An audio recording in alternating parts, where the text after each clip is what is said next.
السلام علیکم ورحمۃ اللہ وبرکاتہ۔ الحمدللہ وکفا وسلام علی عبادہ الذین اصطفیٰ۔ اشہد ان لا الہ الا اللہ وحدہ لا شریک لہ واشہد ان محمدا عبدہ ورسولہ صلی اللہ علیہ وآلہ وسلم۔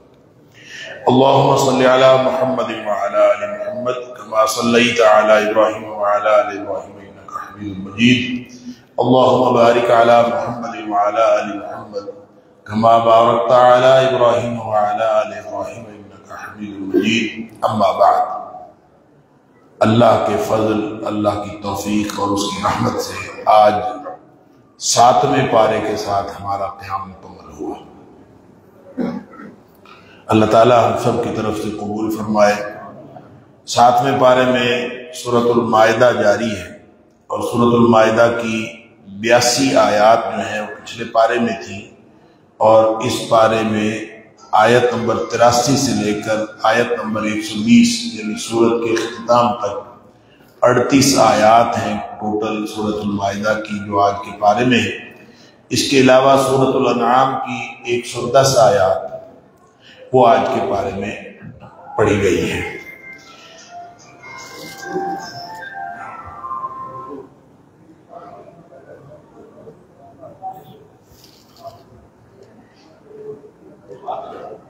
سورہ مائدہ کے آیت نمبر 82 کے اندر ایک بات کہی گئی تھی کل کے پارے کے بالکل اختتام پر، جس کا تذکرہ میں نے جان بوجھ کے نہیں کیا تھا کہ اس کا تعلق آج کے پارے کے ابتدائی آیات کے ساتھ ہے۔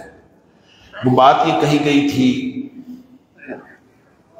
کہ جو یہودی ہیں اور مشرک وہ مسلمانوں کی دشمنی میں بڑے سخت ہیں، اور جو عیسائی ہیں وہ مسلمانوں کے ساتھ مودت میں اور محبت میں قریب تر ہیں۔ یعنی عیسائی اتنے بڑے دشمن نہیں ہیں جتنے بڑے دشمن یہودی اور مشرک۔ اور اس کی وجہ اللہ کریم نے یہ بیان فرمائی، ذالک بأن منہم قسیسین ورہبانا وانہم لا یستکبرون۔ اس کی وجوہات 2 وجہ اللہ کریم نے بیان فرمائی۔ ایک تو یہ کہ ان میں قسیسین اور رہبان ہیں۔ قسیسین جو ہے، قسیس علماء کو کہتے ہیں، قسیسین جمع ہے اس کی واحد قسیس، یعنی اس میں علماء ہیں، اور اسی طرح رہبان جو اس میں عباد اور زہاد بڑی بڑی عبادت کرنے والے درویش اس کے اندر موجود ہیں۔ اور دوسری بات یہ ہے کہ وَهُمْ لَا يَسْتَكْبِرُونَ وَأَنَّهُمْ لَا يَسْتَكْبِرُونَ کہ وہ تکبر نہیں کرتے۔ اب اس سے بہت سارے لوگوں کو یہ غلط فہمی ہوئی کہ عیسائی جو ہے وہ مسلمانوں کے قریب تر ہیں یہودیوں اور مشرکوں کے نسبت۔ حقیقت بات یہ ہے کہ الکفر ملت واحدہ، یہ سارا کفر ایک ہی ہے، یہ یہودی عیسائی سب مل جاتے ہیں مشرک اسلام کی دشمنی میں۔ فرق صرف یہ ہے کہ یہاں اللہ کریم نے جن لوگوں کی بات کی ہے یہ خاص گروہ ہے، ان کا خاص کردار ہے، اور وہ کردار اللہ کریم نے یہاں 7ویں پارے کی ابتدا میں بیان فرمایا ہے۔ یعنی یہ کردار رکھنے والے جو عیسائی ہیں وہ مسلمانوں کے قریب تر ہیں۔ وہ کون عیسائی ہیں؟ فرمایا وَإِذَا سَمِعُوا مَا أُنزِلَ إِلَى الرَّسُولِ تَرَىٰ أَعْيُنَهُمْ تَفِيضُ مِنَ الدَّمْعِ مِمَّا عَرَفُوا مِنَ الْحَقِّ۔ جب وہ قرآن سنتے ہیں تو ان کی آنکھوں سے آنسو بہہ پڑتے ہیں، اس لیے کہ انہوں نے حق کو پہچان لیا ہوتا ہے۔ یقولون، پھر وہ کہہ اٹھتے ہیں، ربنا آمنا فاکتبنا مع الشاہدین، اللہ ہم ایمان لے آئے تو ہمیں گواہی دینے والوں میں شامل کر۔ آپ اندازہ کیجئے کہ جو یہ کہے وہ پھر عیسائی کہاں رہ جاتا ہے۔ یہ اصل میں یہ جو آیات ہیں یہ نازل ہوئی ہیں ان عیسائیوں کے بارے میں جو حبشہ کے عیسائی تھے، نجاشی اور اس کے ساتھی، جنہوں نے جب قرآن سنا تھا تو ان کی آنکھوں سے آنسو بہہ پڑے تھے، اور انہوں نے فوراً ایمان کا اظہار کر دیا تھا۔ اس سے مراد نجاشی جو ہے جو حبشہ کے بادشاہوں کو ان کا لقب تھا نجاشی۔ تو جو نجاشی اس وقت تھا جب مسلمانوں نے ہجرت کی، ہجرت حبشہ جس کو کہتے ہیں، اس وقت کا جو نجاشی تھا اس کا نام تھا اسحمہ، اور وہ جو اسحمہ تھا وہ قرآن سننے کے بعد مسلمان ہو گیا تھا، اور یہ وہ عیسائی ہیں قریب تر محبت کی، وہ نبی پاک صلی اللہ علیہ وسلم سے بڑی محبت رکھتا تھا، انہوں نے مسلمانوں کے ساتھ بڑی محبت رکھی، اور پھر آگے ان کا ذکر ہے کہ یہ حضرت جعفر طیار کی تقریر سنی تھی انہوں نے، اور سورہ مریم کی آیات سنی تھی، اور اس کی آنکھوں سے آنسو بہہ پڑے تھے۔ اللہ اکبر! تو اس طرح کا طرز عمل رکھنے والے عیسائی جس دور میں بھی ہوں گے وہ مسلمانوں کے قریب تر ہیں، اور اس کا مطلب یہ ہے کہ عیسائی مسلمان ہونے میں ان کے اندر امکانات اور ٹینڈنسی زیادہ ہے بنسبت یہودیوں کے اور مشرکوں کے۔ بہرحال وہ مسلمان ہو گیا تھا، نجاشی اور ان کے ساتھی مسلمان ہو گئے تھے، تو ایسا کردار رکھنے والے عیسائی ہیں جن کے ساتھ نبی پاک، جن کے ساتھ اللہ کریم فرما رہا ہے کہ وہ مسلمانوں کے ساتھ نصارہ کی قربت ہے، دوستی اور تعلق میں۔ بخاری اور مسلم کی حدیث ہے کہ نبی پاک صلی اللہ علیہ وسلم نے فرمایا تمہارا بھائی نجاشی فوت ہو گیا، اس کا جنازہ پڑھو، اور نبی پاک صلی اللہ علیہ وسلم نے غائبانہ اس کا نماز جنازہ پڑھی۔ آگے فرمایا کہ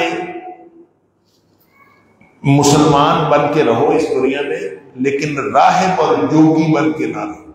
یا ایھا الذین آمنوا لا تحرموا طیبات ما احل اللہ لکم ولا تعتدوا، جو اللہ نے تمہارے لیے نعمتیں جائز اور حلال کی ہیں وہ اپنے اوپر خام خواہ حرام نہ کیا کرو۔ میں نے وہ بھی نہیں کرنا، ایسا سوٹ نہیں پہننا، ایسے کپڑے نہیں پہننے، میں نے یہ نہیں کرنا۔ جو حلال چیزیں اللہ تعالیٰ نے دی ہیں، اور جو اللہ تعالیٰ نے جتنا جو کچھ دیا ہے وہ نظر آنا چاہیے۔ نبی پاک صلی اللہ علیہ وسلم نے فرمایا جس کو اللہ تعالیٰ نے کوئی نعمت دی ہو اس کا نعمت کا رنگ اس کے اوپر نظر آنا چاہیے۔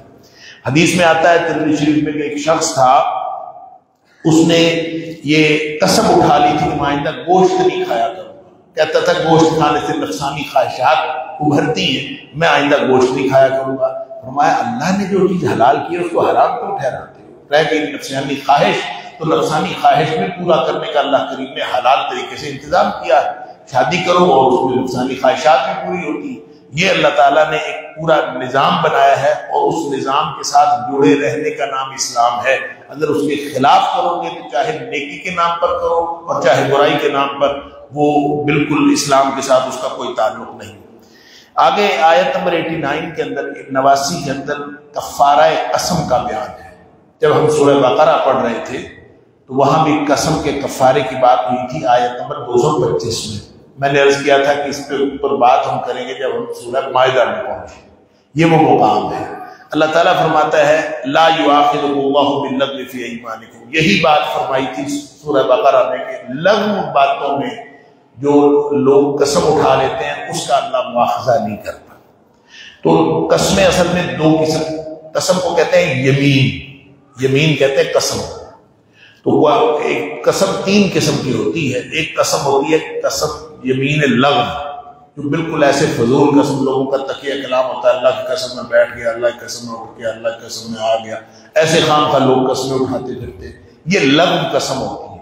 یہ گناہ ہے، خام خواہ لغو قسم نہیں اٹھانی چاہیے، لیکن اس پر اللہ تعالیٰ مواخذہ نہیں کرتا، اس کے اوپر کوئی ایسا نہیں ہے کہ اللہ تعالیٰ کوئی کفارہ اس کے اوپر نہیں۔ دوسری قسم ہے یمین غموس، جھوٹی قسم، کہ آدمی خام خواہ جھوٹی قسم اٹھا لے یا جھوٹی قسمیں اٹھاتا پھرے۔ جھوٹی قسم بھی بہت بڑا گناہ ہے، لیکن کفارہ اس پر بھی نہیں ہے۔ کفارہ جس پر ہے وہ ہے یمین معقدہ یا یمین منعقدہ، جس کے اوپر انسان بما عقدتم ولکن یؤاخذکم بما عقدتم الایمان، وہ قسمیں جو تم پختہ کرتے ہو، پکی کر کے انسان قسم کھاتا ہے، اس کے اوپر اللہ تعالیٰ مواخذہ کرتا ہے۔ آپ نے کسی چیز کے بارے میں قسم کھا لی میں آئندہ جو ہے وہ فلاں کے گھر نہیں جاؤں گا، یہ قسم کھائی ہے، پکی قسم کھائی ہے، یہ مواخذہ اس کے اوپر ہوگا۔ اب اگر آپ نے اس کے گھر جانا ہے تو پھر آپ کو کفارہ دینا پڑے گا۔ اس طرح کی کوئی بھی قسم کوئی شخص کھا لیتا ہے پختہ قسم تو اس کا کفارہ دینا پڑے گا۔ کفارہ کیا ہے؟ عام طور پہ ہمارے ہاں قسم کے کفارے میں بھی ایک غلط فہمی پائی جاتی ہے۔ لوگ کہتے ہیں 3 روزے کفارہ ہے۔ 3 روزے کفارہ نہیں ہے، بات میری غور سے سنو۔ قرآن نے کہا ہے فَكَفَّارَتُهُ إِطْعَامُ 10 مَسَاكِينَ مِنْ أَوْسَطِ مَا تُطْعِمُونَ أَهْلِيكُمْ أَوْ كِسْوَتُهُمْ أَوْ تَحْرِيرُ رَقَبَةٍ، 10 مسکینوں کو کھانا کھلانا اوسط درجے کا، یا ان کو کپڑے پہنانا 10 مسکینوں کو، یا ایک غلام آزاد کرنا، یہ ہے کفارہ۔ کیا ہے؟ 3 چیزیں کفارہ ہے، یا 10 مسکینوں کو کھانا کھلانا، یا 10 مسکینوں کو کپڑے پہنانا، یا ایک غلام آزاد کرنا۔ قسم کا کفارہ یہ ہے۔ وہ جو 3 روزے ہیں نا، اس کے بارے میں فرمایا فَمَن لَّمْ يَجِدْ، جس کو یہ تینوں باتیں میسر نہ ہو، وہ یہ نہ کر سکتا ہو، نہ اس کے پاس 10 مسکینوں کو کھانا کھلانے کے لیے پیسے ہیں، نہ ان کو کپڑے پہنانے کے لیے پیسے ہیں، نہ اس کے پاس غلام آزاد کرنے کو، جو تینوں چیزیں نہ پائے اس کے لیے روزے ہیں، اس کے لیے 3 روزے ہیں۔ ایسا نہیں ہے کہ قسم کا کفارہ 3 روزے ہیں، یہ 3 باتیں قسم کا کفارہ ہیں۔ ان میں سے کوئی شخص اگر کوئی چیز نہ پائے تو پھر قسم کا کفارہ وہ 3 روزے رکھ کے اس سے عہدہ برا ہو سکتا ہے۔ آگے پھر شراب اور جوئے اور جو قسمت کے تیر ہیں ان کے حرمت کا آخری حکم سورہ بقرہ میں آیت نمبر 219 میں اور سورہ نساء کی آیت نمبر 43 میں خمر اور میسر کی بات ہوئی تھی، جوئے اور شراب کی بات ہوئی تھی۔ سورہ بقرہ میں سورہ بقرہ کی آیت نمبر 219 میں بات ہوئی کہ لوگ جو ہے شراب اور جوئے کے بارے میں پوچھتے تھے، تو فرمایا کہ یہ ہے تو گناہ، ان میں فائدے بھی ہیں، گناہ بھی ہے، لیکن ان کا گناہ جو ہے وہ فائدے سے زیادہ بڑھا۔ بعض لوگوں کو تو اسی وقت سمجھ آ گئی، انہوں نے چھوڑ دی۔ پھر سورہ نساء کی آیت نمبر 43 کے اندر فرمایا کہ جو لوگ حالت نشہ میں ہو نماز کے قریب نہ جایا کرے۔ تو لوگوں کو سمجھ آ گئی کہ یہ ایسی بری چیز ہے کہ آدمی نشے میں ہو تو نماز نہیں پڑھ سکتا، تو پھر دفع کرو، ایسی اس کو پی کے کیا کرنا ہے۔ تو لوگ آہستہ آہستہ تدریجاً اس کا حکم، یہ ہے آخری حکم، یا ایھا الذین آمنوا انما الخمر والمیسر والانصاب والازلام رجس من عمل الشیطان۔ یہ شراب اور جوا اور والانصاب والازلام اور بت اور فال نکالنے کے تیر، یہ سارے کے سارے حرام ہیں۔ حرام، اب یہ لوگ کہتے ہیں حرام تو کہا ہی نہیں قرآن نے کیا کہا ہے سن لیجیے، رجسن، یہ پلید ہے، ناپاک ہے۔ اب اس کے بعد اگر قرآن کچھ بھی نہ کہے تو سمجھ نہیں آتی کہ ناپاک حرام ہوتا ہے۔ من عمل الشیطان، اور یہ شیطانی کاموں میں سے ہے، تو شیطانی کام جائز کیسے ہو گیا، حرام ہو گیا؟ اگر اتنا ہی قرآن کہہ دیتا تو بھی کافی تھا۔ فَاجْتَنِبُوهُ، اب بچ جاؤ اس سے۔ وہ کہتے ہیں نہیں قرآن نے ایسا ہے، اجتناب کرو، اس سے بچ جاؤ، جیسے بچوں کو کہتے ہیں کہ یہ بری چیز ہے، اس سے بچ جاؤ، حرام تو نہیں نہ کہا، شیطانی کام ہے، ناپاک ہے، اس سے بچ جاؤ، لعلکم تفلحون، تاکہ تم کامیاب ہو جاؤ۔ گویا نہیں چھوڑو گے تو کامیاب نہیں ہوگے۔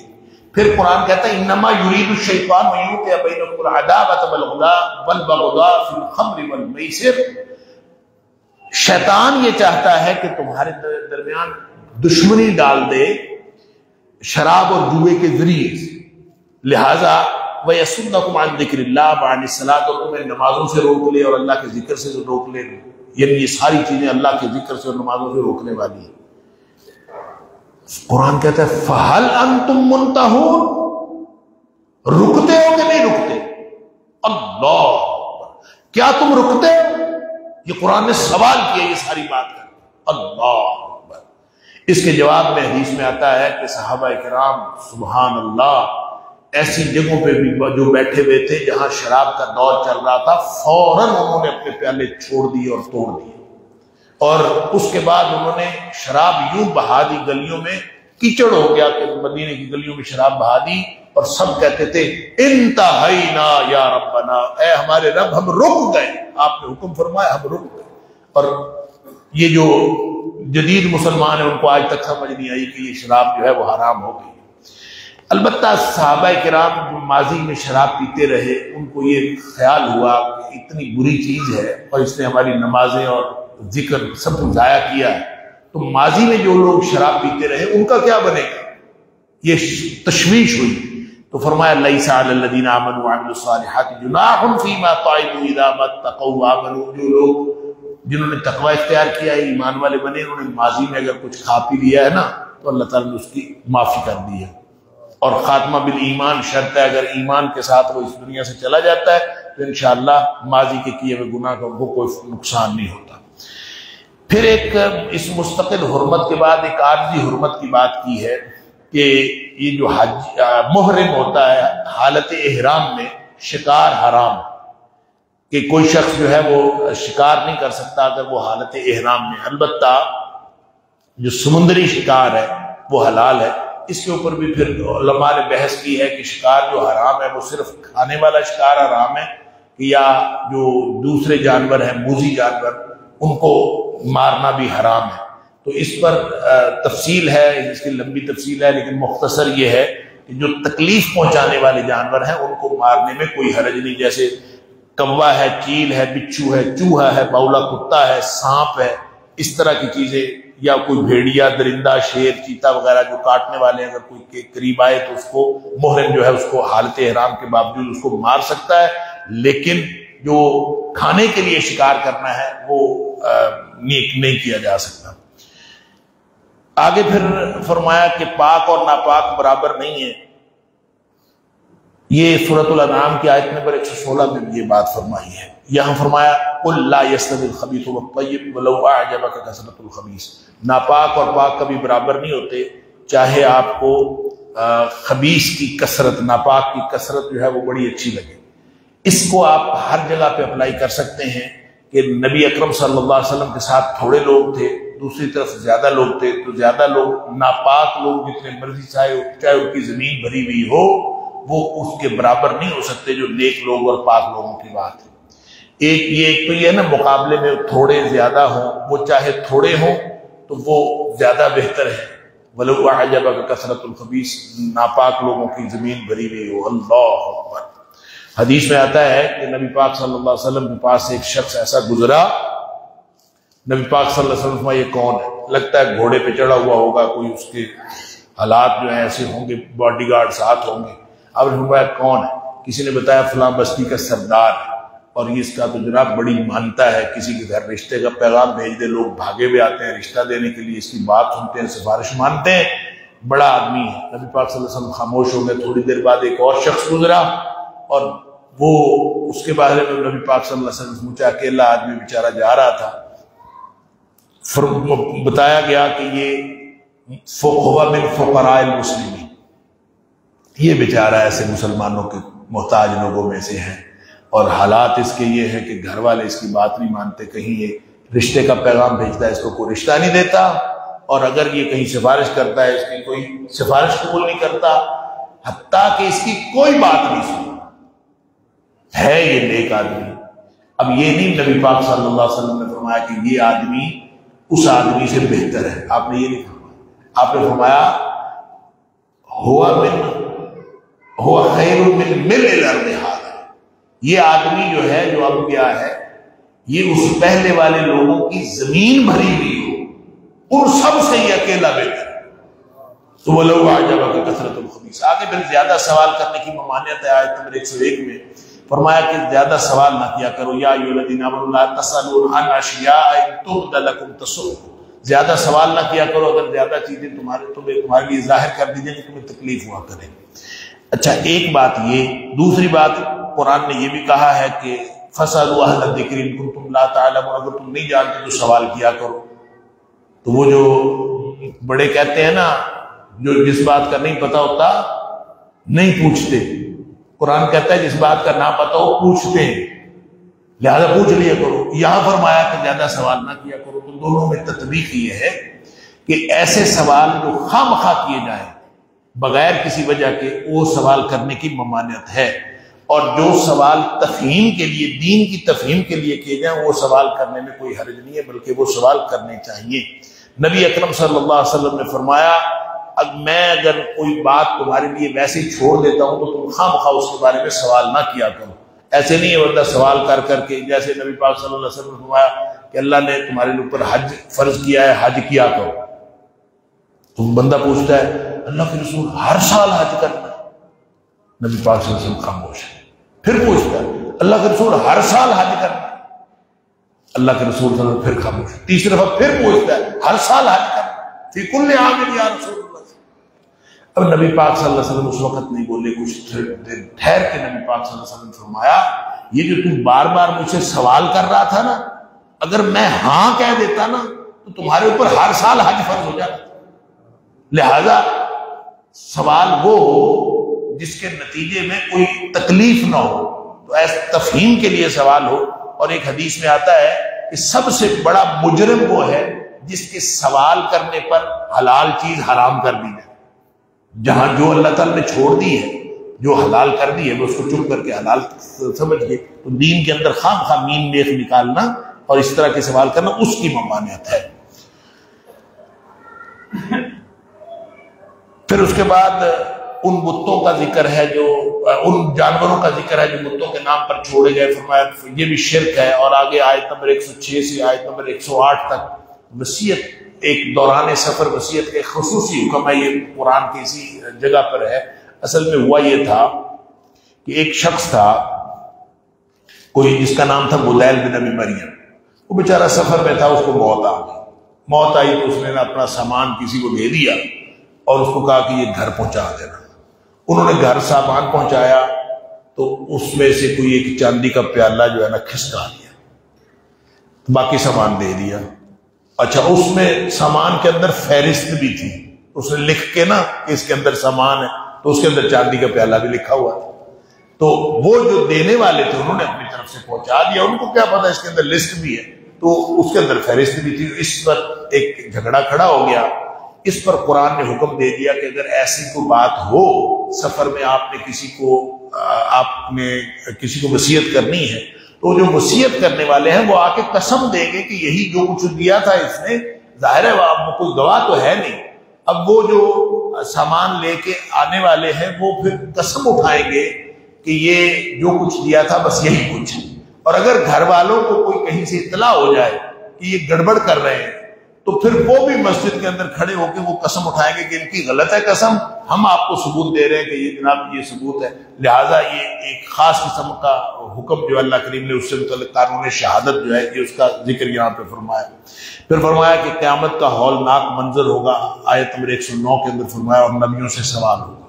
یوم یجمع اللہ الرسل فیقول ماذا اجبتم. اللہ تعالیٰ قیامت والے دن رسولوں کو اکٹھا کر لے گا، ان سے پوچھے گا بتاؤ تمہیں تمہاری امتوں نے کیا جواب دیا.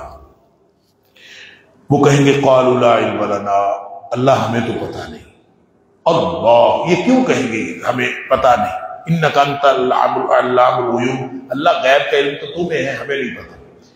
حالانکہ نبیوں کے ساتھ اس کی امت نے جو سلوک کیا نبیوں کو پتہ تو ہے، تو نبی کیوں کہیں گے لا علم لنا؟ اس کے بارے میں مفسرین نے مختلف باتیں کہی ہیں. اس کی ایک تفسیر یہ ہے کہ ہولناکی قیامت کی، اس کی وجہ سے وہ کہیں گے یا اللہ ہمیں تو پتہ ہے، قیامت کی ہولناکی کی وجہ سے. دوسری بات یہ ہے کہ اللہ تعالیٰ کی عظمت و ہیبت کی وجہ سے کہیں گے کہ جناب ہمیں تو پتہ ہی نہیں ہے، سارا پتہ تو یا اللہ تمہیں ہے. تیسری بات یہ ہے کہ جو پوچھا جا رہا ہوگا وہ حالات نہیں ہیں جو ان کے سامنے ہوئے، بلکہ وہ حالات پوچھے جا رہے ہوں گے جو ان کی وفات کے بعد ہوئے. ان کی وفات کے بعد امتوں نے کیا کیا اس کے بارے میں کہیں گے لا علم لنا، ہمیں نہیں پتا، اور یا اللہ تو علام الغیوب ہے، ہمیں تو علم نہیں. پھر اس کے بعد اللہ تعالیٰ نے حضرت عیسیٰ علیہ السلام کے اسی سوال کا ذکر کیا. اللہ تعالیٰ عیسیٰ علیہ السلام سے سوال کرے گا اور اس کی ایک لمبی تفصیل ہے کہ اے عیسیٰ میں نے تمہیں یہ دیا، سارے معجزات کا ذکر ہے جو اللہ تعالیٰ نے عیسیٰ علیہ السلام کے اوپر انعامات کیے، وہ سارے کے سارے اس میں ذکر کہ یہ سب کچھ تمہیں دیا. اس میں پھر ایک انعام کا یہ بھی ذکر ہے کہ تو حضرت عیسیٰ علیہ السلام نے اللہ سے دعا کی تھی کہ یا اللہ مائدہ اتار دے. اسی وجہ سے اس کا نام سورۃ المائدہ ہے کہ آیت نمبر 112 کے اندر اس کا اللہ ان کے اوپر بھی مائدہ اتار دے. مائدہ اس لیے انہوں نے کہا تھا کہ چونکہ یہ من اور سلوہ حضرت موسیٰ علیہ السلام کے پیروکاروں کے لیے پہلے اترتا تھا، پکا پکایا کھانا آسمان سے، تو انہوں نے کہا کہ ہمارے لیے بھی ایک دسترخوان جو ہے وہ آسمان سے سجایا پکا پکایا آیا کرے.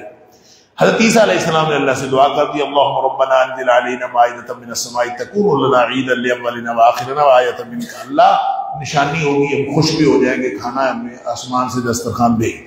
وارزقنا وانت خیر الرازقین، اللہ ہمیں رزق مل جائے گا اور تو تو ہے ہی رزق دینے والا.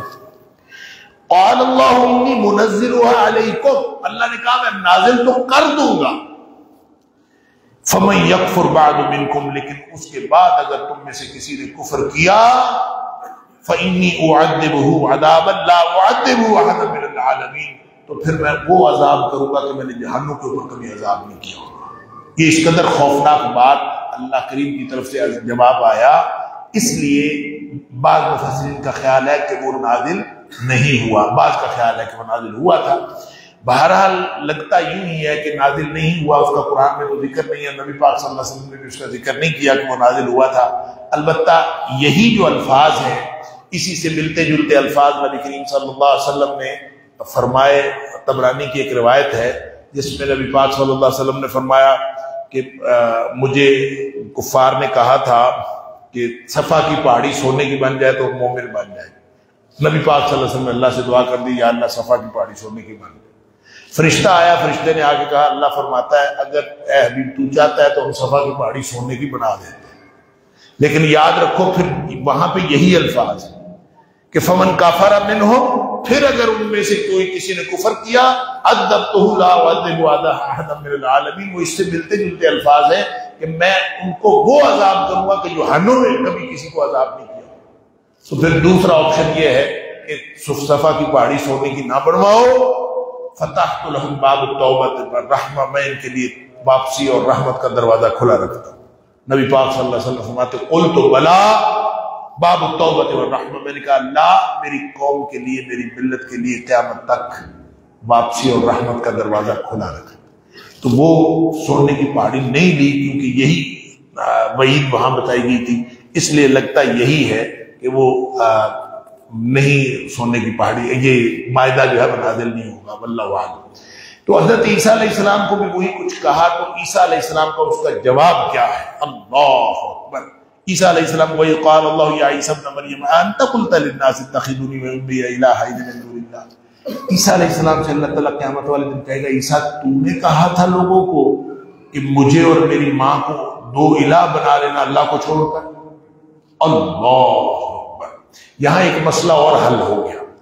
بہت سارے لوگ کہتے ہیں کہ یہ جو من دون اللہ ہے نا، من دون اللہ، اللہ کے بغیر، وہ شرک ہوتا ہے، اور جو اللہ والے ہوتے ہیں وہ پھر وہ تو شرک نہیں ہوتا، نبی بھی اللہ والے ہیں، ولی بھی اللہ والے ہیں، یہ سارے اللہ والے، یہ من دون اللہ نہیں ہوتے۔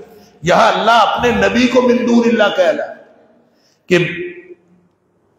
انت قلت للناس اتخذونی وامی الہین من دون اللہ، اللہ کو چھوڑ کر مجھے اور میری ماں کو الہین بنا لینا۔ اس کا مطلب یہ ہے ایک اللہ کی ذات ہے، اس کے علاوہ باقی سب غیر اللہ ہے۔ اللہ کی ذات کے علاوہ کسی کو بھی الہ بنایا جائے یا وہ کام جو عبادت کے ہیں وہ کسی کے لیے کیے جائے، وہ سب غیر اللہ ہے، چاہے وہ نبی ہو۔ اب حضرت عیسیٰ علیہ السلام آگے سے کہیں گے سبحانک ما یکون لی ان اقول ما لیس لی بحق، اللہ تو پاک ہے، میں وہ بات کیسے کہہ سکتا ہوں جسے مجھے کرنے کا حق ہی کوئی نہیں۔ اللہ، اگر میں نے ایسی بات کو کہی ہوتی تو یہ اللہ تیرے علم میں ہوتی، میں نے تو ایسا کچھ نہیں کہا، اور تو میرے دلوں کی بات بھی جانتا ہے اور تو غیب کے علم جانتا ہے۔ ما قلت لهم الا ما امرتنی به ان اعبدوا اللہ ربی وربکم، اللہ میں نے تو وہی بات کہی تھی جو تو نے مجھے کہی تھی کہ سارے بندگی کرو اللہ کی جو ہم سب کا رب ہے۔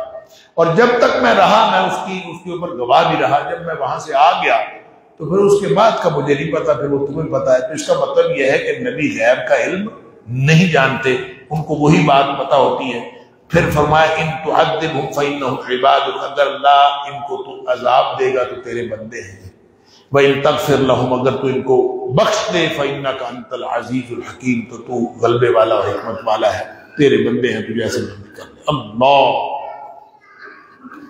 مسلم شریف کی حدیث ہے، عبداللہ بن عمر بن العاص رضی اللہ عنہ فرماتے ہیں یہ والی آیت ان تعذبهم فانهم عبادك، اگر تو ان کو عذاب دے تو اللہ تیرے بندے ہیں، وَإِن تَغْفِرْ لَهُمْ فَإِنَّكَ أَنْتَ الْعَزِيزُ الْحَكِيمُ، اگر تو بخش دے تو تو بڑی حکمتوں والا اور غلبے والا۔ تو نبی پاک صلی اللہ علیہ وسلم یہ ہاتھ اٹھا کے یہ آیت پڑھتے جاتے تھے، روتے جاتے تھے، یہ آیت پڑھتے جاتے تھے، روتے جاتے تھے۔ یا ایک روایت میں ہے کہ سورہ ابراہیم کی آیت نمبر 36 پڑھتے تھے، رب انہن اضللن کثیرا من الناس فمن تبعنی فانہ منی ومن عصانی فانک غفور رحیم۔ یا یہ آیت پڑھتے تھے یا یہ آیت پڑھتے تھے، پڑھتے جاتے تھے، روتے جاتے تھے، پڑھتے جاتے تھے، روتے جاتے تھے۔ اللہ اکبر۔ اور اللہم امتی اللہم امتی، یہ کہہ کے نبی پاک صلی اللہ علیہ وسلم روتے جاتے ہیں۔ اللہ تعالیٰ نے جبریل علیہ السلام کو کہا یا جبریل اذهب الى محمد، جا محمد کریم صلی اللہ علیہ وسلم کے پاس، وَرَبُّكَ أَعْلَمُ، تیرا رب سب کچھ جانتا ہے، پھر بھی جا کے محمد سے پوچھ اس کو کس چیز نے رونے پر مجبور کیا، کیوں رو رہے، جا کے ان سے پوچھو، حالانکہ تیرا رب جانتا ہے، تو جا کے پوچھو، فَسَلْهُ مَا يُبْكِي، جا کے ان سے پوچھو تجھے کس چیز نے رولا دیا، کیوں رو رہے۔ رونے کی ضرورت نہیں ہے، اس کو جا کے کہو انا سنردیک، میں اس کو ان قریب راضی کروں گا، فی امتک ولا نسوک، اس کی امت کے بارے میں اس کو خوش کر دوں گا اور کبھی اس کو بھلاؤں گا نہیں۔ یہ اللہ نے وعدہ کیا ہے نبی پاک صلی اللہ علیہ وسلم پر، راضی کریں۔ آگے سورہ انعام ہے، سورہ انعام کا مرکزی موضوع توحید ہے، اور یہ مکی صورت ہے، قبل ہجرت یہ نازل ہوئی، اور بعض روایات ہے کہ ایک ہی رات میں مکمل صورت نازل ہوئی، اس میں توحید، رسالت، آخرت، یہ جو بنیادی تین عقیدے ہیں اس کے مضامین ہیں۔ اور امام قرطبی علیہ الرحمہ کا قول ہے اس کے بارے میں کہ یہ جو عقائد کے حوالے سے، عقیدہ آخرت، عقیدہ توحید، عقیدہ رسالت، اس کے حوالے سے جو اصول ہیں وہ اس صورت میں بیان ہوئے ہیں۔ بہرحال اس کا مرکزی مضمون یہی ہے کہ ملت ابراہیمی کے اصل وارث جو ہیں نبی پاک صلی اللہ علیہ وسلم اور بنی اسماعیل ہیں، اور قریش مکہ جو مشرکین ہیں وہ ابراہیم کی ملت کے وارث نہیں ہیں بلکہ محمد کریم صلی اللہ علیہ وسلم۔ اس بات توحید اور رد شرک کا بیان ہے۔ آیت نمبر 1 سے لے کر آیت نمبر 73 تک مخاصمہ بالمشرکین ہے، مشرکین کے ساتھ مخاصمہ کیا گیا۔ جہاں ہم مخاصمے کی بات کرتے ہیں اس کا مطلب ہے مشرکین کی باتیں، ان کے اعتراضات، ان کے عقیدہ، ان کے عقیدے کا بطلان، اور اس کا جواب دیا گیا ہے۔ تو اور توحید کی بات ہے، وَهُوَ اللَّهُ فِي السَّمَاوَاتِ وَفِي الْأَرْضِ يَعْلَمُ سِرَّكُمْ وَجَهْرَكُمْ وَيَعْلَمُ مَا تَكْسِبُونَ۔ اللہ جو ہے وہ ساری ظاہری باتیں بھی جانتا ہے، چھپی ہوئی باتیں بھی جانتا ہے، زمین آسمان سب، ہر چیز اللہ تعالیٰ کی ہے، حکومت بھی اس کی ہے، علم بھی اسی کے پاس ہے۔ اور کافر جو ہیں وہ وَمَا تَأْتِيهِم مِّنْ آیَةٍ مِّنْ آیَاتِ رَبِّهِمْ إِلَّا كَانُوا عَنْهَا مُعْرِضِينَ۔ واضح آیات پر بھی کافر جو ہے کفر کرتے ہیں، یہ عجیب بات ہے۔ اور کبھی فرشتے کا مطالبہ کرتے ہیں کہ فرشتہ آ جائے، فرمایا فرشتہ آ جائے نا تو مہلت ختم ہو جاتی ہے، اللہ۔ اور پھر فرمایا فرشتہ بھی اگر آتا نا تو انسانی شکل میں آتا، انہوں نے ماننا پھر بھی کوئی نہیں تھا، انہوں نے کہا یہ تو انسان ہی ہے۔ پھر فرمایا کہ اللہ نے اپنی ذات پر، اپنی کاتب علی نفس الرحمہ، اللہ نے اپنے آپ پر رحمت کو لازم کیا ہوا ہے۔ سورہ اعراف کے اندر فرمایا وَرَحْمَتِي وَسِعَتْ كُلَّ شَيْءٍ، میری رحمت ہر چیز پر حاوی ہے، لہٰذا اللہ کی رحمت کے امیدوار بنو اور شرک کا شکار ہو کے اللہ کی رحمت سے مایوس اور محروم نہ بنو۔ آگے دلائل توحید ہے کہ کون و مکان کا مالک اللہ ہے، خالق اللہ ہے، رزق دینے والا اللہ ہے۔ آیت نمبر 13 سے لے کر 19 تک بالکل مصیبتیں دور کرنے والا وہ ہے، غلبے والا وہ ہے، حکیم خبیر وہ ہے، اور عبادت کے لائق بھی وہی ہے۔ اور اس قرآن سے بڑی گواہی کیا ہو سکتی ہے؟ سبحان اللہ، قل لا اشہد قل انما هو الہ واحد واننی بری مما تشرکون، جو تم شرک کرتے ہو میں اس سے بری ہوں، ان کو کہہ دیجئے نفع نقصان کا مالک اللہ ہے۔ مشرکین کا قیامت کے دن شرک سے انکار کریں گے۔ ثم لا تکن فتنتهم الا ان قالوا واللہ ربنا ما كنا مشرکین، قیامت والے دن مشرک پتہ کیا کہیں گے؟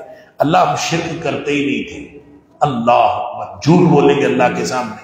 اور پھر مشرک دنیا میں واپسی کی خواہش بھی کریں گے، فقالوا یا لیتنا نرد ولا نکذب بآیات ربنا ونکون من المؤمنین، اللہ ہمیں واپس دنیا میں بھیج دے، اب ہم تیری آیات کو نہیں جھٹلائیں گے، اب ہم جو ہے وہ نیک عمل کریں گے، مومن بن جائیں گے۔ بل بدا لهم ما كانوا يخفون من قبل ولو ردوا لعادوا لما نهوا عنه وانهم لكاذبون۔ اللہ تعالیٰ فرماتا ہے ان کو واپس اگر بھیج دیا جائے انہوں نے پھر کرتوت وہی کرنے، جھوٹے ہیں۔ اصل خسارہ قیامت کا ہے، فرمایا قد خسر الذین کذبوا بلقاء اللہ، جو لوگ اللہ کے ساتھ ملاقات کو جھٹلاتے ہیں وہ اصل خسارے والے ہیں۔ پھر نبی پاک صلی اللہ علیہ وسلم کو تسلی دی گئی ہے، وَلَقَدْ كُذِّبَتْ رُسُلٌ مِّن قَبْلِكَ، اے حبیب صلی اللہ علیہ وسلم آپ سے پہلے بھی بہت سارے رسولوں کو جھٹلایا گیا، اگر آپ کو جھٹلایا جا رہا ہے تو آپ پریشان نہ ہوں، ہم آپ کا سارا معاملہ جو ہے ہمارے ہاتھ میں ہے، وَلَا مُبَدِّلَ كَلِمَاتِ اللَّهِ وَلَقَدْ جَاءَكَ مِن نَّبَإِ الْمُرْسَلِينَ، سارے رسولوں کی خبریں آپ کے پاس آئی ہیں۔ پھر فرمایا مشرکین جو ہیں مردوں کی طرح ہیں۔ اب مردہ جو ہے اس کو آپ سنا سکتے ہیں؟ فرمایا جیسے مردے کو نہیں سنایا جا سکتا، انما یستجیب الذین یسمعون، آپ اسی کو سنا سکتے ہیں نا جو سنے، جس کے پاس سننے کی صلاحیت کوئی نہیں ہے۔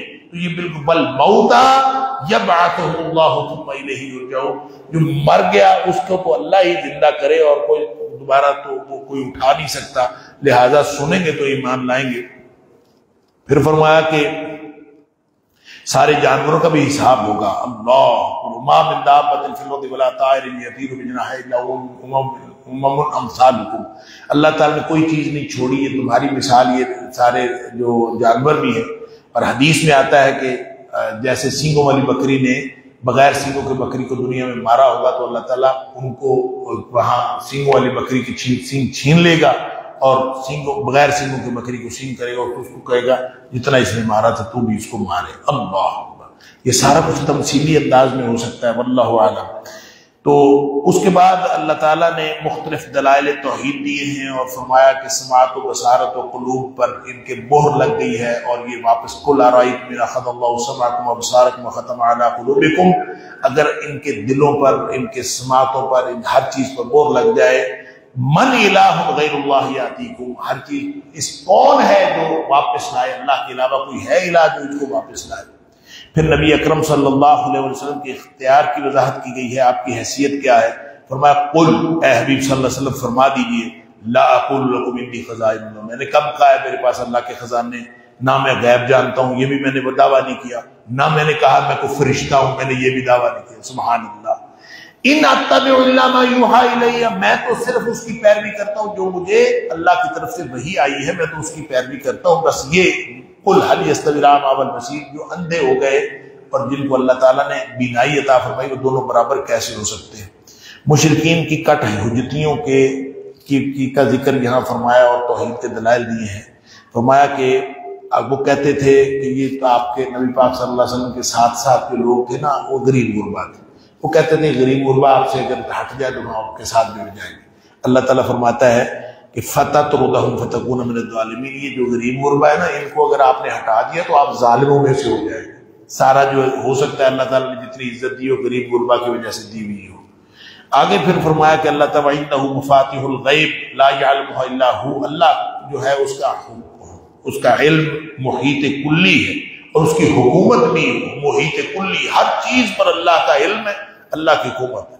وَمَا تَسْقُطُ مِن وَرَقَةٍ إِلَّا يَعْلَمُهَا، کوئی پتا بھی ایسا نہیں گرتا جس کو اللہ نہیں جانتا۔ ولا حبۃ فی ظلمات الارض ولا رطب ولا یابس الا فی کتاب مبین، کوئی دانہ بھی زمین کے اندر ہوتا ہے اللہ تعالیٰ سب کو جانتا ہے، ہر چیز جو ہے وہ اللہ تعالیٰ کے علم میں ہے۔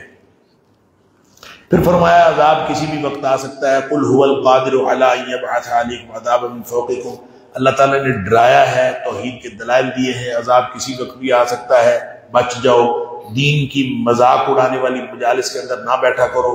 سورہ نساء کے اندر بھی ہم نے پڑھا تھا، سورہ نساء کی آیت نمبر 140 کے اندر بھی، کہ جہاں کہیں اذا سمعتم آیات اللہ یکفر بہا ویستہزأ بہا، جہاں اللہ کی آیتوں کا مذاق اڑایا جا رہا ہے فلا تقولوا معہم، وہاں نہ بیٹھا کرو، اٹھ جایا کرو۔ یہاں بھی فرمایا کہ دین کا مذاق اڑانے میں وَإِذَا رَأَيْتَ الَّذِينَ يَخُوضُونَ فِي آيَاتِنَا فَأَعْرِضْ عَنْهُمْ حَتَّى يَخُوضُوا فِي حَدِيثٍ غَيْرِهِ، جہاں دیکھو اللہ کے دین کا مذاق اڑایا جا رہا ہے وہاں اٹھ جایا کرو، یا یہ کسی اور بات میں کسی اور معاملے میں چل جائیں۔ پھر آگے حضرت ابراہیم علیہ السلام کے مناظرے کی بات ہوئی ہے، یہ دوسرا حصہ ہے آیت نمبر 74 سے 94 تک۔ اس میں تمام انبیاء کا مشترکہ دعوت توحید، دعوت کا نقطہ جو ہے وہ توحید ہے، یہ بتایا گیا۔ اور توحید کے ضمن میں حضرت ابراہیم علیہ السلام کو چونکہ عیسائی بھی کہتے تھے، ہمارے بڑے حضرت ابراہیم علیہ السلام ہے، یہودی بھی ابراہیم علیہ السلام کو اپنا بڑا سمجھتے تھے اور مشرک بھی ابراہیم علیہ السلام کو بڑا سمجھتے تھے۔ قرآن کہتا ہے ملت ابراہیمی کے اصل وارث نبی پاک صلی اللہ علیہ وسلم، لہذا ابراہیم علیہ السلام کا ذکر کیا ہے کہ ابراہیم علیہ السلام توحید کے سب سے بڑے داعی حضرت ابراہیم علیہ السلام تھے، اور جن کو تم اپنا بڑا کہتے ہو۔ ابراہیم علیہ السلام کے مناظرے کا ذکر ہے، 4 مناظرے حضرت ابراہیم علیہ السلام نے کیے جو قرآن کے اندر ہیں۔ ایک مناظرہ انہوں نے اپنے باپ کے ساتھ کیا جس کا ذکر سورہ مریم کے اندر ہے، پھر ایک مناظرہ انہوں نے نمرود کے ساتھ کیا جس کا ذکر سورہ بقرہ کے اندر ہے، اور ایک عوام کے ساتھ کیا جب بت توڑے تھے، سورہ انبیاء کے اندر اس کا ذکر ہے، اور ایک مناظرہ یا تھا تو عوام الناس کے ساتھ، لیکن اس میں دعوت فکر دی ہے، وہ یہاں پہ بیان ہوا، اور ایک بڑے یعنی شاندار پیرائے میں ان کے ساتھ مناظرہ کیا۔ مناظرہ اس طرح کیا کہ دیکھیں اگر اللہ کوئی نہیں ہے، اگر اللہ کو کوئی نہیں جانتا، تو پھر انہوں نے کہا کہ ایسا کرتے ہیں، جو وہاں پہ جو پرانے قدیم دور میں خدا بنانے کا طریقہ تھا، وہ یہ کہ ہر چیز جو فائدہ دیتی ہے وہ خدا ہے، اور جو چیز نقصان دیتی ہے وہ بھی خدا ہے۔ جو فائدہ دیتی ہے اس سے فائدہ لینے کے لیے ریاضت مجاہدے کرو، اور جو نقصان دیتی ہے اس کے نقصان سے بچنے کے لیے ریاضت مجاہدے کرو۔ اس طرح خدا بنتے تھے۔ لہذا ابراہیم علیہ السلام نے کہا رات ہوئی، رات کو ستارہ نظر آیا، فرمایا یہ میرا خدا ہے۔ وہ تھوڑی دیر بعد ڈوب گیا، کہتے ڈوبنے والا خدا کیسے ہو سکتا؟ چاند نکلا، یہ خدا ہوگا، وہ بھی ڈوب گیا، یہ خدا کیسے ہو سکتا ہے؟ اللہ اکبر۔ سورج نکلا، کہا یہ بڑا ہے اور یہ زیادہ روشن ہے، یہ خدا ہے، تھوڑی دیر بعد وہ بھی ڈوب گیا، کہا ڈوبنے والا خدا کیسے ہو سکتا ہے؟ اللہ اکبر۔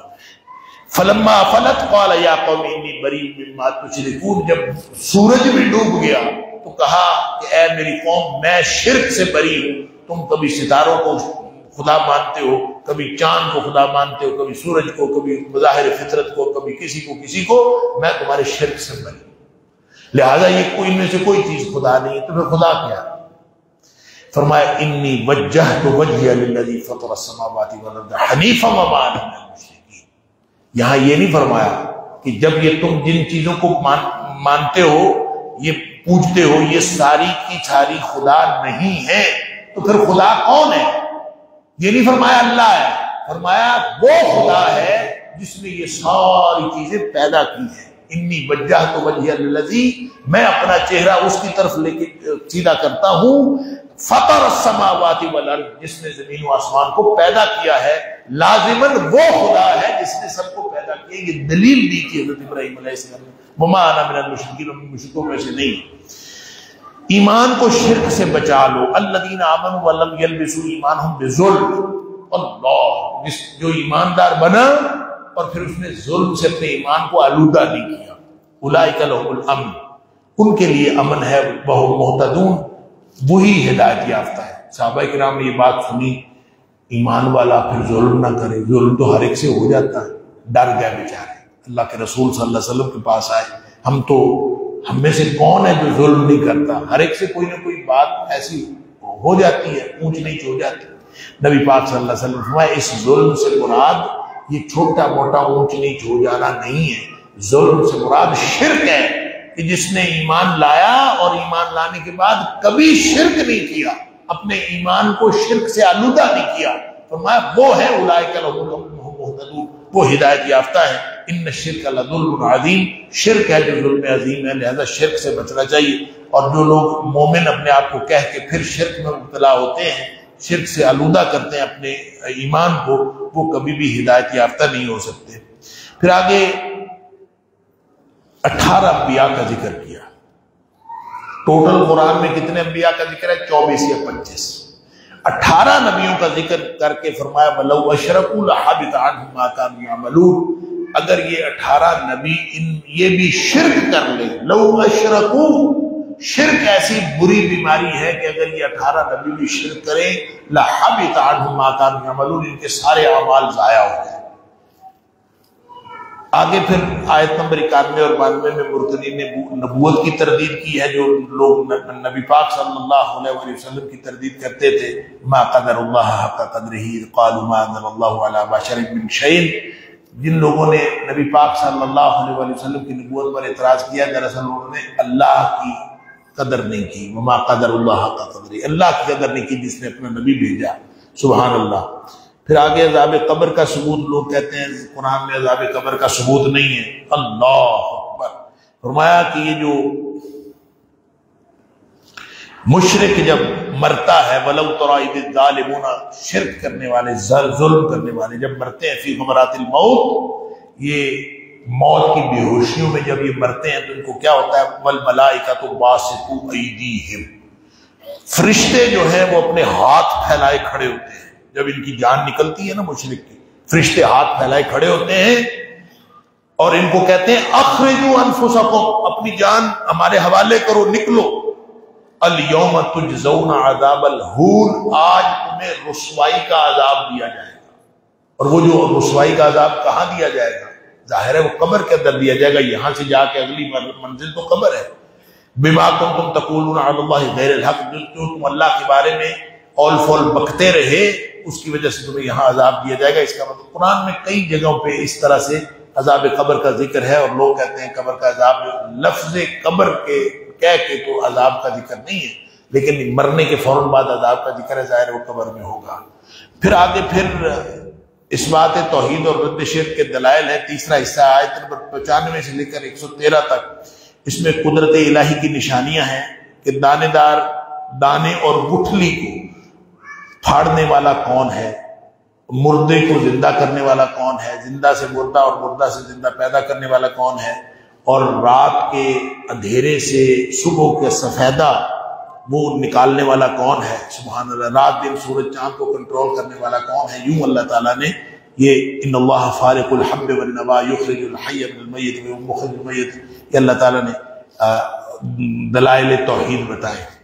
اس پر نا اقبال نے ایک نظم لکھی ہے، الارض للہ، کہ یہ زمین اللہ کی ہے. اور اس میں اس نے پھر بڑی خوبصورت اشعار شاید انہی آیات کی ترجمانی کی ہے. پالتا ہے بیج کو مٹی کی تاریکی میں کون دریاؤں کی موجوں سے اٹھاتا ہے سحاب، کون لایا کھینچ کر پچھم سے باد سازگار، خاک یہ کس کی ہے، کس کا ہے یہ نور آفتاب، کس نے بھر دی موتیوں سے خوشائے دندوں کی جیب، موسموں کو کس نے سکھلائی ہے خوئے انقلاب، دے خدایا یہ زمین تیری نہیں، تیرے آبا کی نہیں، تیری نہیں، میری نہیں. اللہ کی ہے زمین اور کسی اور کی نہیں. پھر مختلف پھلوں کا ذکر ہے اور بغیر نظیر نمونے کے پیدا کرنے والا بدیع السماوات والارض. اللہ تعالیٰ کی ایک جو صفت ہے وہ بدیع السماوات والارض. بدیع کا مطلب ہوتا ہے کہ پہلے ایک نقشہ بنتا ہے، نقشے کے اوپر کوئی چیز بنتی ہے، تو بغیر نظیر بغیر نمونے کے پیدا کرنے والا وہ بدیع ہے. اللہ تعالیٰ نے یہ پیدا کیا. پھر عقیدہ ابنیت کی تردید کی ہے کہ اللہ تعالیٰ ہر چیز کا خالق ہے. تم کہتے ہو کہ اس نے بیٹا بنایا ہوا ہے، تو اللہ کو بیٹے کی ضرورت کیا ہے؟ اس کے پاس تو ہر چیز ہے. اس سے بیٹے کو کیا یکون لہ ولد ولم تکن لہ صاحبہ، نہ اس کے بیوی ہے اور نہ اس کو بیٹے کی ضرورت کیا ہے. خلق کل شیء، اس نے ہر چیز کو اس نے پیدا کی، اس کو بیٹے کی کیا ضرورت ہے؟ وہو بکل شیء علیم، ہر چیز کو جاننے والا ہے. تو ذالکم اللہ ربکم، ہر چیز کا مالک جو ہے اللہ ہے. خالق کل شیء فاعبدوہ، ہر چیز کا پیدا کرنے والا بھی وہ، بس اس کی بندگی کرو. وہو علی کل شیء حکیم. یہاں ایک بات فرمائی کہ اللہ کو دیکھا نہیں جا سکتا. لا تدرکہ الابصار وہو یدرک الابصار. اللہ کو آنکھیں نہیں دیکھ سکتی. یہ جو دنیا والی انسانوں کی آنکھیں ہیں، ان کے اندر یہ صلاحیت ہی نہیں ہے کہ یہ اللہ کو دیکھ سکے. اس لیے کہ اللہ کی ذات ہے. اللہ کی ذات کا جو حجاب ہے نا وہ بھی نور ہے. اللہ کی ذات بھی نور ہے اور اللہ کی ذات کا جو حجاب ہے وہ بھی نور ہے. اسی لیے کسی نے نبی پاک صلی اللہ علیہ وسلم سے پوچھا تھا کہ آپ نے اللہ کو دیکھا ہے؟ نبی پاک صلی اللہ علیہ وسلم فرمایا نور انا راہ، وہ تو نور ہی نور ہے، میں کیسے دیکھ سکتا ہوں. لہذا نبی پاک حضرت عائشہ صدیقہ رضی اللہ تعالیٰ سے کسی نے پوچھا کہ کیا نبی پاک صلی اللہ علیہ وسلم نے اللہ کو دیکھا ہے؟